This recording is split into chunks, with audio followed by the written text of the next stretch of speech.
ইসলামে প্রেম করা গুনাহ না, কিন্তু যার সাথে প্রেম করবেন তাকেই বিয়ে করতে হবে। কোন হাদিসে পাইছেন? ইসলাম হারাম সম্পর্কের ব্যাপারে স্পষ্ট সতর্কবার্তা। ইসলাম কখনো হারাম সম্পর্ককে হালাল বলে না। আজকাল মানুষের ভালোবাসার নামে গুনাহকে স্বাভাবিক বানিয়ে ফেলছে।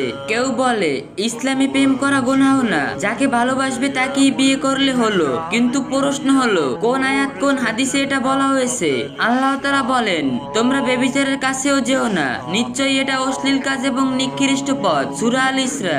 শয়তান কখনো মানুষকে সরাসরি বড় গুনাহে ফেলে না, বরং ধীরে ধীরে হারামের দিকে নিয়ে যায়। রাত জেগে কথা বলা, এসব থেকেই এক সময় হুদায় থেকে আল্লাহ দূরে সরে যায়। রাসূল সাল্লাল্লাহু আলাইহি সাল্লাম বলছেন, চোখেরও জেনা আছে, কানেরও জেনা আছে, আর অন্তর কামনা করে। সহিহ মুসলিম। তাই বিয়ে করব তো বলে হারাম সম্পর্ককে জায়েজ বানানোর কোনো সুযোগ নেই, কারণ ইসলামের ভালোবাসা সবচেয়ে পবিত্র পথ হলো